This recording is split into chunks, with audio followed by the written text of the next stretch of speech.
نحمده ونصلي على رسوله الكريم اما بعد بسم الله الرحمن الرحيم عن ابي ذر رضي الله تعالى عنه قال قال رسول الله صلى الله عليه وسلم لا تحقرن من المعروف شيئا ولو ان تلقى اخاك بوجه طليق رواه مسلم۔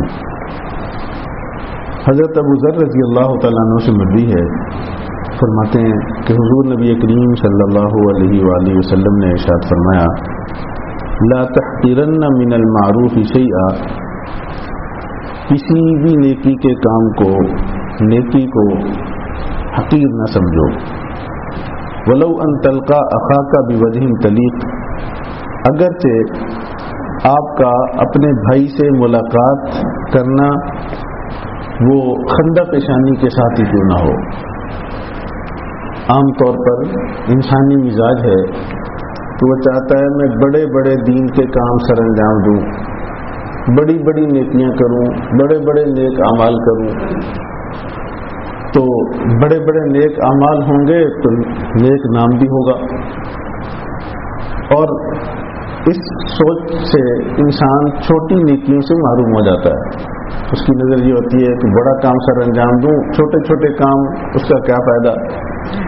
تو آقا کریم صلی اللہ علیہ وآلہ وسلم بالکل اس کے مخالف ارشاد فرما رہے ہیں کہ تم چھوٹی چھوٹی نیکیوں کو چھوٹا نہ سمجھو، حقیر نہ سمجھو، یہ چھوٹی چھوٹی نیکیاں ہی آپ کو بڑے کام تک پہنچائیں گی۔ ڈائریکٹ انسان بڑے کاموں تک نہیں پہنچتا، چھوٹی چھوٹی نیکیاں کرنا سیکھو، کرتے کرتے بڑے بڑے نیکی کے کام اللہ تعالیٰ آپ سے لیں گے۔ اور فرمایا کہ اتنی چھوٹی نیکی کہ کسی مسلمان سے آپ کی ملاقات ہو تو خندہ پیشانی کے ساتھ کر لینا، یہ بھی ایک نیکی ہے، اسے مت بھولیے۔ کہ ایسی نیکیوں کی مجھے کیا ضرورت، میں تو بڑے بڑے کام سر انجام دوں گا۔ تو یہ بالکل انسانی فطرت کے خلاف یہ تعلیم ہے کہ چھوٹے سے چھوٹا کام۔ بہت ساری مثالیں اور روایات میں کہ راستے کا پتھر ہی ہٹا دو، راستے کا کانٹا ہی ہٹا دو، یہ بھی نیکی ہے۔